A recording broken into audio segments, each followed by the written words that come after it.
You're quite the looker, aren't you? Hop in our car. What? Out of the blue, a man of mafia figure addressed my wife, Sophia, with those words. Both Sophia and I were taken aback. It was bold of him to hit on Sophia, even more so to stop the car I was in with her, as if I wasn't there. If Sophia had been alone or with another woman, maybe, but with me right there. Hey, old man, you can leave now. Without caring for our reaction, the man looked at me and bluntly said that, old man, I might not be young anymore, but I'm still only 28, and to me, the man who approached us looked older. However, I didn't have the courage to retort. As I was wondering what to say in response, the man, visibly irritated, went on, "Can you hear? Hand over the woman and get lost. Or else, you know what will happen, right?" He said this while raising his left hand for me to see. An edged weapon. Upon closer inspection, I noticed scars on his face as well. This was undoubtedly a mafia member, I realized. But just because we were confronted by a mafia member, there was no way I could just hand over my beloved wife, Sophia, as if saying, "Here you go." How could I not protect my wife here? I mustered all the courage in my body and said, "Don't mess with us. There's no way I'm doing that. I'll call the cops." Then the man said, "That's not gonna happen. Cell phone reception isn't great here. Plus, the police around these parts are spread thin, so even if you call them, they won't arrive quickly. I'll have beaten you up before they get here." I felt a chill down my spine. This is bad. I'm going to get beaten, but I must protect Sophia at all costs. Then, I saw something that made me think it was all over. Another man, who was supposed to be waiting in the car, got out and came towards us, standing in front of the driver's side door where I was seated. "Come on, hurry up." With an even gruffer voice than the first man, he spoke to me.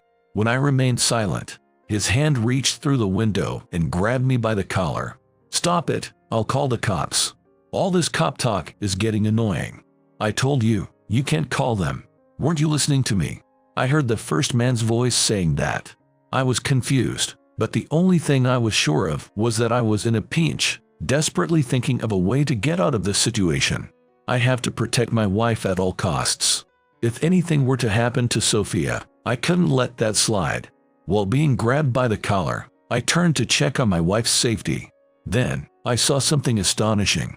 Sophia was looking at me, but suddenly, her usually gentle expression turned stern, and her eyes became intimidating as she looked down on the men. She uttered something in a strangely low voice. "Running your mouths like you own the place. Don't get too crocky. Sophia, my name is Ethan Smith. I'm 28 years old, and my profession is a software engineer. And not to hide it, I'm newly married. We get married just 6 months ago, right in the middle of our happiest moments. Sophia is 2 years younger than me, and we met for work 3 years ago. She was working at the company where I was sent as an IT consultant, and she patiently taught me everything I needed to know when I was still a newbie. My first impression was that she had a suiting personality and was considered a beauty icon in the office.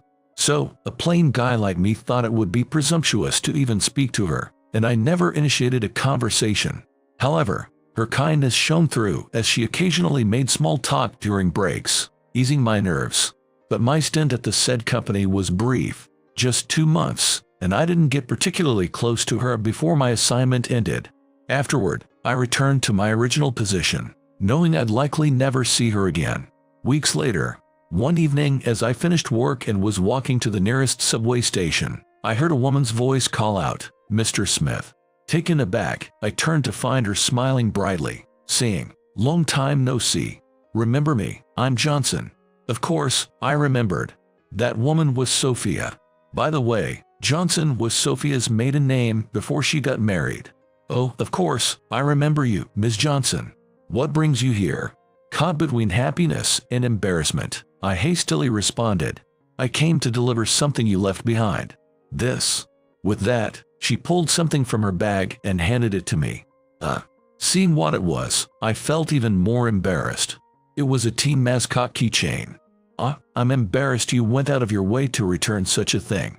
You could have just thrown it away. It was probably the keychain I had on my personal locker key, and I must have returned it with the keychain still attached on my last day. It was only worth a couple of dollars, so I wouldn't have minded if she had disposed of it. Please don't say it's just such a thing. It wasn't much trouble to deliver. I'm glad we could meet again, Sophia said kindly as she handed me the keychain. And like that, from that day on, we exchanged contact information and gradually became closer. Despite being a plain, unremarkable guy, somehow I ended up dating the beautiful and kind Sophia, and we even got married. It's the end of the month, so it's all about sorting invoices, and my shoulders are killing me. One night, after work, Sophia mentioned this as she came home. We both continue to work after getting married, heading to the office on weekdays and resting on weekends. I've been an IT engineer for 5 years, and my shoulders are really stiff too. People from the Stone Age would be amazed that we're living in an era where we eat by working on computers every day. When I shared such a silly fantasy, that's so true. Nowadays, there's hardly any job where you don't have to face a computer. It's definitely not easy. Sophia said that and agreed with me. Hey, next month is your birthday, right? How about we celebrate by staying at a hot spring and spa lodge together? Suddenly struck with the idea, I suggested it to Sophia, thinking it was the perfect proposal for both of us suffering from stiff shoulders. Sounds great, let's go, let's go. Sophia agreed, so we quickly planned an overnight stay at a hot spring and spa lodge for the next month's weekend. Come to think of it, the last time we went on a hot spring trip was for Sophia's first birthday after we started dating. It's been about 2 years since then. It's been a while, and I'm looking forward to it.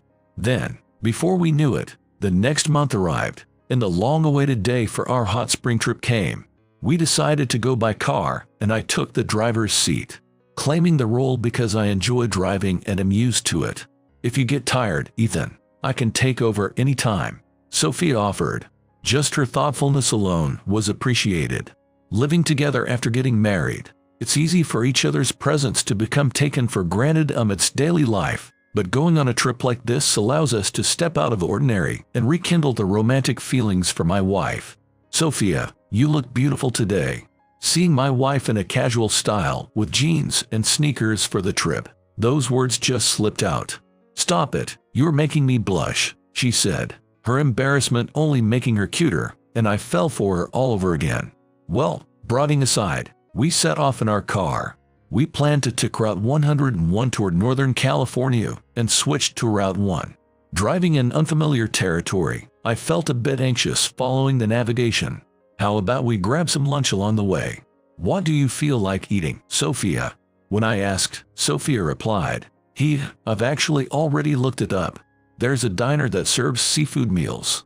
She showed me her smartphone screen displaying the diner's website she had found. Sounds good. Sophia entered the diner's address into the map, and we followed the directions it gave us. It looks like we go straight and turn left at the third major intersection coming up. Thanks. I thanked Sophia as she double-checked the directions on her phone's map app just in case. Driving on a 2-lane road, I glanced around at the scenery while also keeping an eye on the navigation. Suddenly, I noticed a sleek black luxury car approaching from behind. There's quite the luxury car back there. When I mentioned it, Sophia said with a worried look, True, it looks like there are 2 tough-looking guys inside. Hope they don't find a reason to complain about my driving. That won't happen, Ethan. You are driving safely. As we talked like that, the black car got closer and closer. Then, it pulled up right beside our car. What's going on? Why aren't they overtaking us but running alongside? It seems intentional. I was a bit scared and glanced at the people inside the car, and just like Sophia had said, there were 2 men looking like mafia members inside, glancing over at us. Looks like some sketchy guys are staring at us. When I said that, Sophia responded worriedly, I wonder why. We haven't done anything wrong, have we?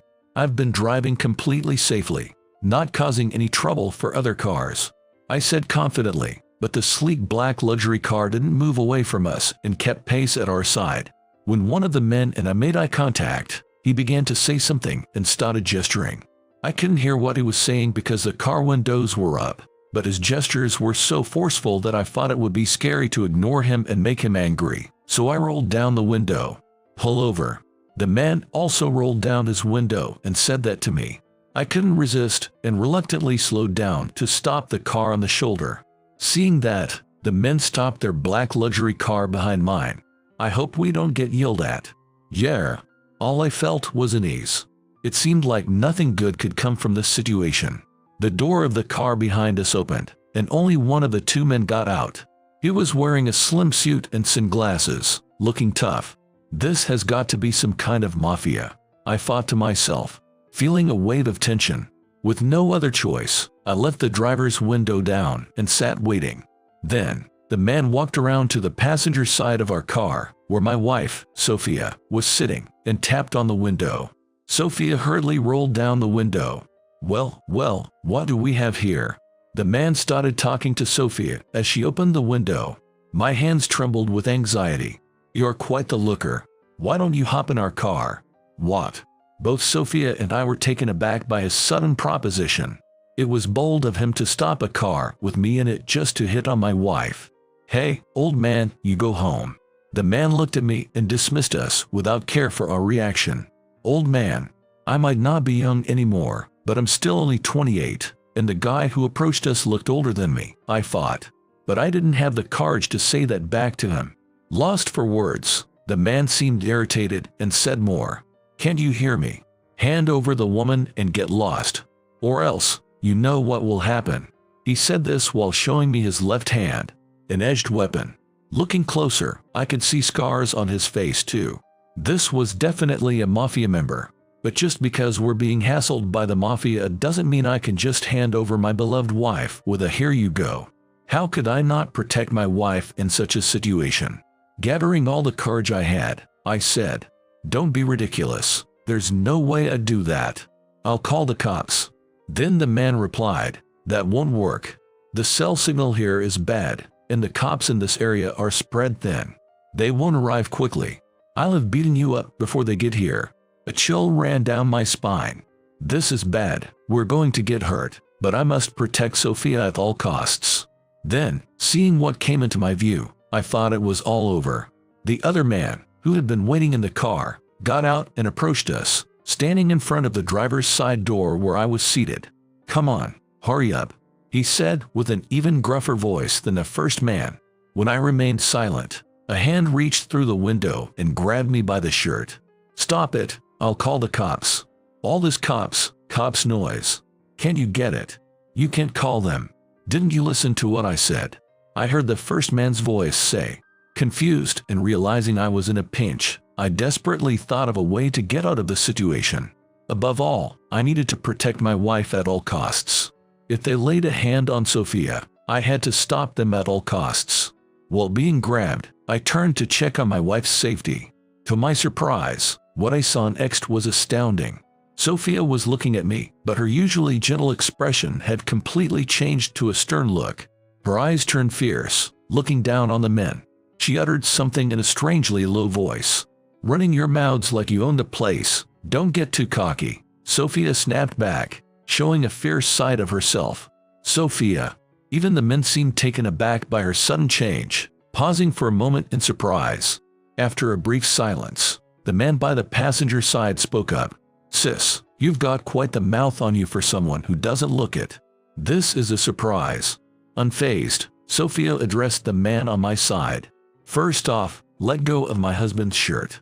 Then, turning to the man on the passenger side, she commanded, I'll get off, back off, and stay still. So, you've decided to come with us, sis. But you better drop that attitude. Don't blame us for what happens next, the man retorted. Despite his warning, Sophia calmly opened a car door and stepped out. Sophia. I couldn't help but worry about Sophia. She stepped out of the car and confronted the man who had grabbed me by the shirt, standing in front of him. Didn't I tell you to let go? Sophia said, as if preparing to start a fight.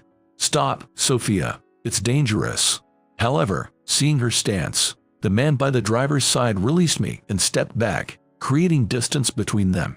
Let's drop this, man, he said in a voice much weaker than before. Guess we have no choice. She is real. The man by the passenger side reluctantly agreed. Then, both men returned to their car, quickly started the engine, and drove off. I took down their car number, Sophia calmly stated before fixing my ruffled shirt. Thank you. I was exhausted, a mix of confusion and relief washing over me. "I'll drive now." Sophia, back to her gentle voice, softly offered to take over the driving. "Okay." We switched seats and the car started moving. For a few minutes, there was silence. I was scared, but I also didn't know what to say.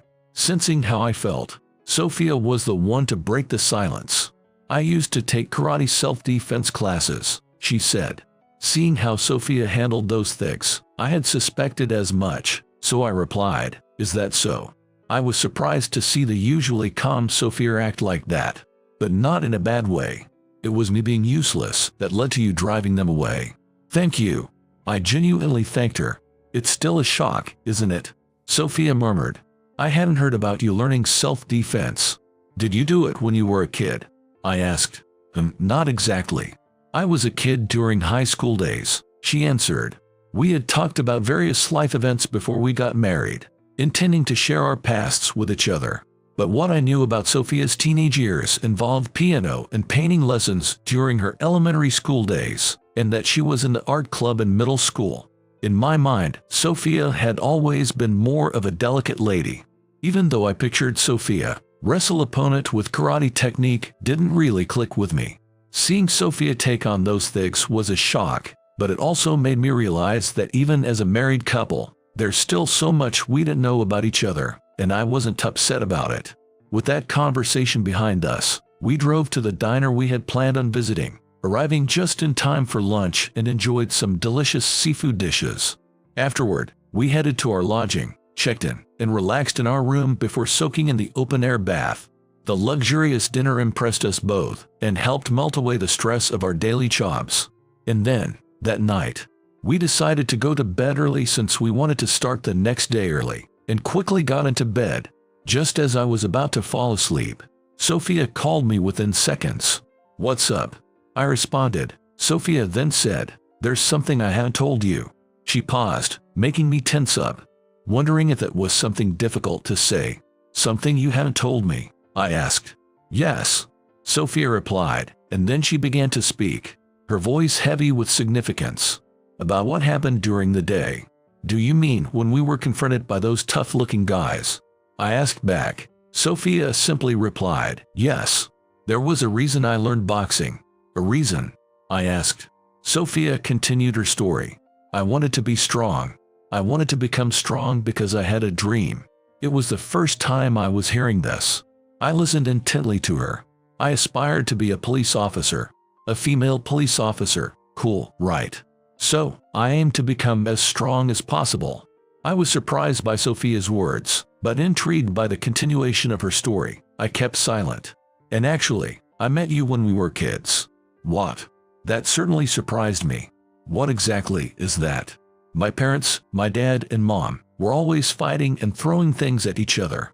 Sometimes, dishes would fly towards me, and it was so scary that, at 6 years old, I ran away from home. Without anywhere to go, I ended up walking alone and crying on the street at night, getting lost. Then, a boy apparently a few years older than me noticed me, and, hearing this story, I searched my memory. There was something familiar about it. I remembered a time when I was coming home from swim lessons and found a little girl walking by herself. I had taken her to the police station. Could it be that the girl was you, Sophia? I was incredibly surprised by the thought. "Yes, that time, Ethan, you asked me what was wrong, and when I told you I was lost, you took me to the police station," Sophia said. "So, it was like that. But Sophia, knowing that I was that boy, why did you never mention it before? You could have told me," I blurted out almost reflexively. Sophia quietly apologized and then continued her story. "I didn't want to remember. There were some really sad moments, and it was hard for me to talk about. But as a married couple, I always planned to tell you someday. So, the incident this afternoon made me decide it was time," Sophia shared. I just nodded, encouraging her to continue. "When I was lost and crying that day, you showed me a keychain of a team mascot. You had several of them on your bag, right? You told me how much you loved that character, collecting pens, pads, and various other merchandise. I remember stopping crying because I found the story so interesting, and then you took one keychain off your bag and gave it to me. I've treasured that keychain ever since." Sophia continued her story. The keychain had Ethan Smith written on it, so I knew the name of the kind brother who had taken me to the police station. I never forgot about it. Then, as an adult, when Ethan appeared at my company, I was shocked by the happy coincidence. Hearing this, I was surprised and asked, "So, when you saw me at the workplace, did you immediately recognize that it was me from the past?" "No, I thought there could be someone else with the same name at first. But when I saw the keychain on your locker was the same character from that time, I knew it was you. That's why, even after you left our company, I just had to see you again, so I went to deliver something to your company's entrance." "So, that's what it was," I said, even more surprised and at the same time glad. But I wondered what that had to do with the things she didn't want to remember. "I should have told you sooner, to thank you for taking me to the police station that day. But after meeting you that day, something sad happened," Sophia explained. I listened intently, bracing myself for what she might say next.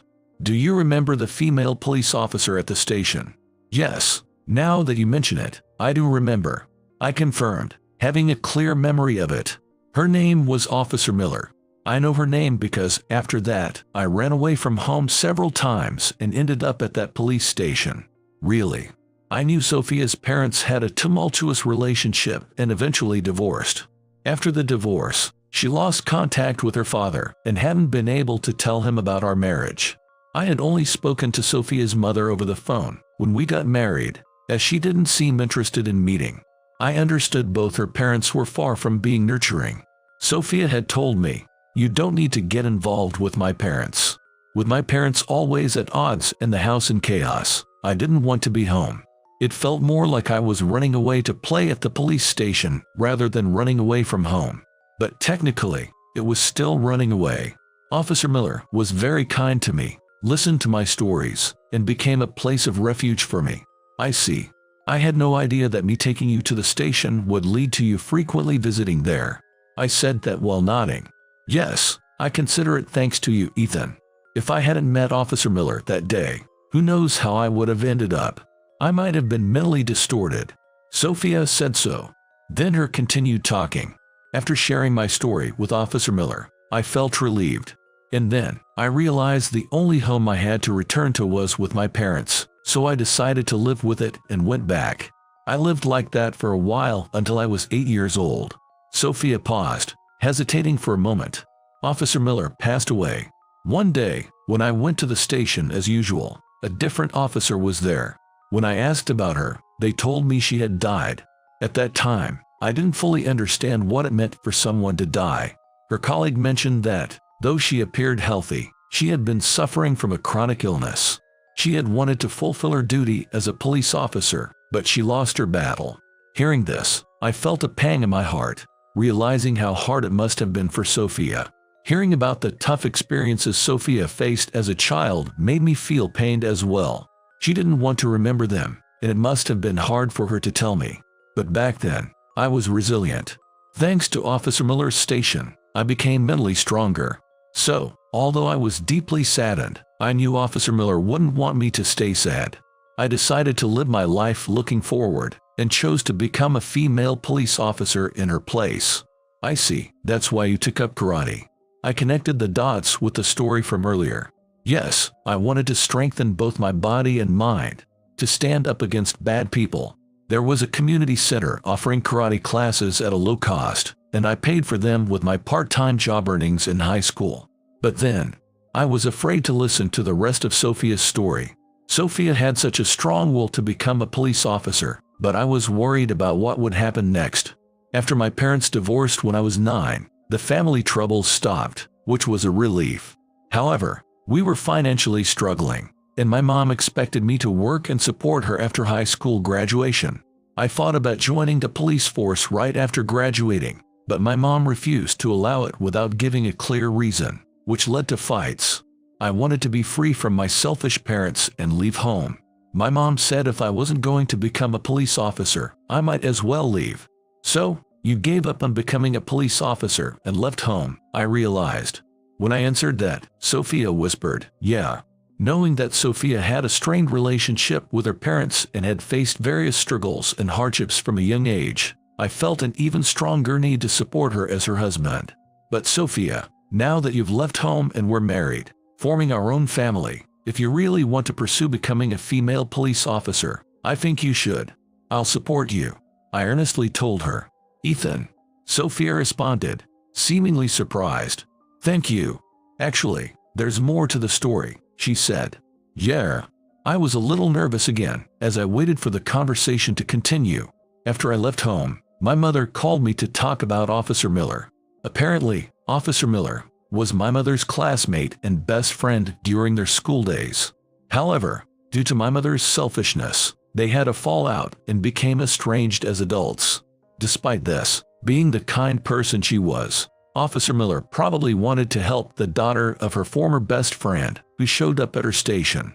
My mother knew she was taking advantage of Officer Miller's kindness and didn't want me to think poorly of her, so she kept their relationship a secret, Sophia explained. Then, I found out from a classmate that Officer Miller actually lost her life in the line of duty. I was still a child, so her colleague might have lied, saying it was due to illness, to spare my feelings. My mother opposed me becoming a police officer because it's a dangerous job.